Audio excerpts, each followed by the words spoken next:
Magandang hapon mga counters sa Luzon, Visayas at saka Mindanao. Mga solid followers, solid subscriber, shout out sa inyo lahat. Ingat po kayo palagi.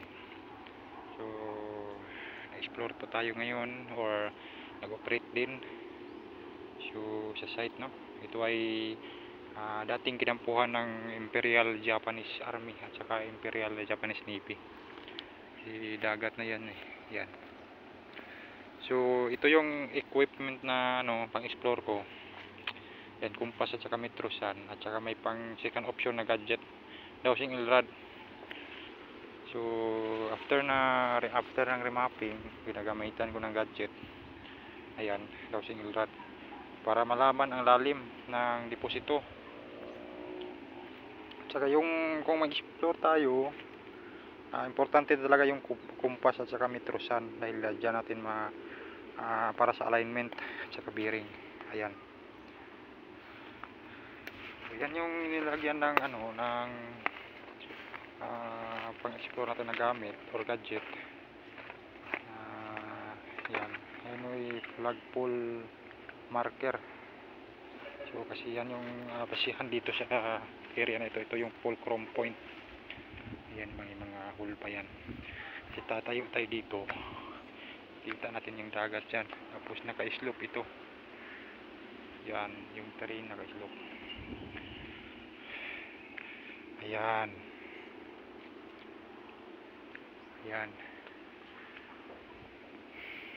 Ayan. So, ito yung fulcrum point sa lahat ng deposito dito. Yung basihan natin. So, pakikita ko muna sa inyo. Trace na natin yung load dyan. May small deposit dyan. So, titira tayo ngayon ng 45 degrees. Ito yung orientation. 45 degrees yan. 2 to 5. So, bakasimot 45. Mula dito sa fulcrum point, asimot tayo ng code 2. Kita natin yung bato na yan. May possible spot dyan. Natawag natin na sucker deposit or item within the stone or giveaway. Naka-straight to, diretso tayo.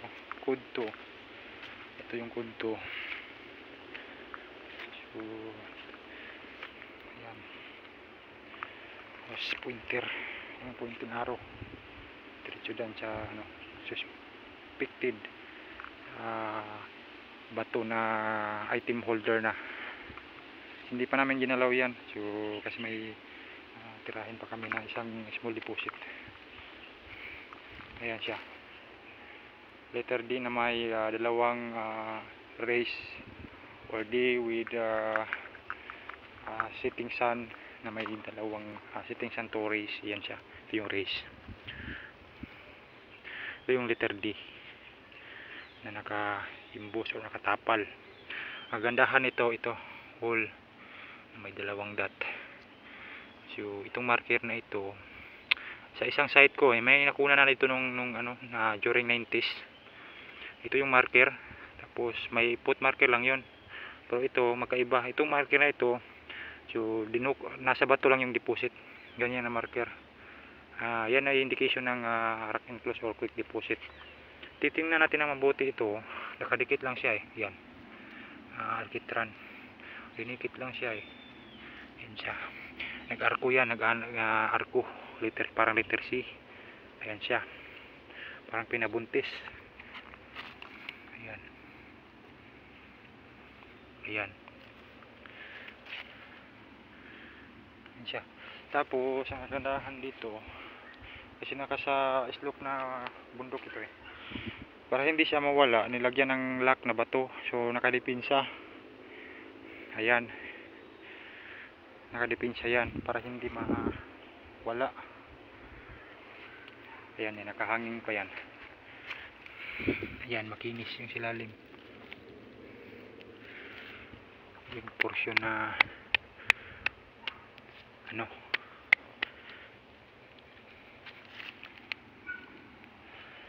ayan siya. dito yung parang tortoise.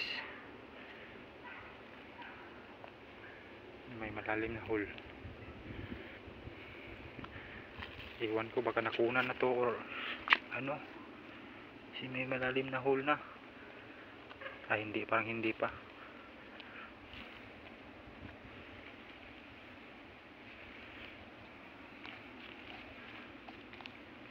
Parang naka-arbitran lang. Ayan.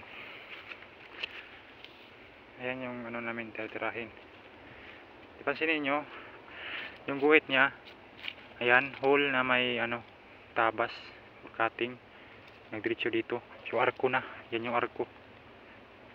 Pag ganyan siya ba? Pag ganyan. Ayan yung pointer na turo dito. Mayroon ditong passage way. Dito nakawall na sa isang bato. Yan, pagtatayo tayo dito at magkumpas 45 degrees yan. Tapos yung isa, ayan, may pig marker dyan. Ayan yung dolphin. Tira yan ng ano, 135 yung dolphin.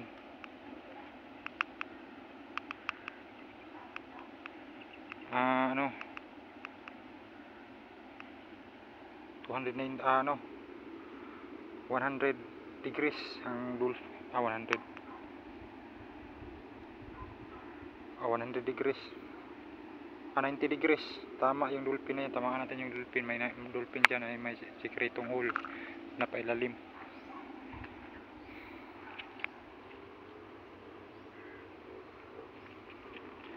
Yan o, para pinabuntis.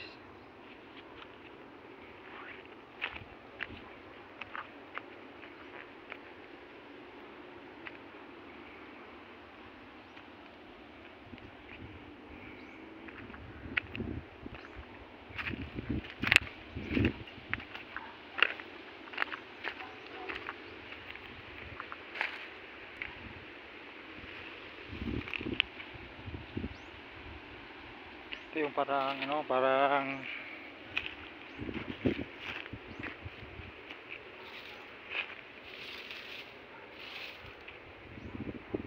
ganyan, parang itak. Tapos yan, heart yan. Tapos parang lagyan ng chemical or parang ng simento.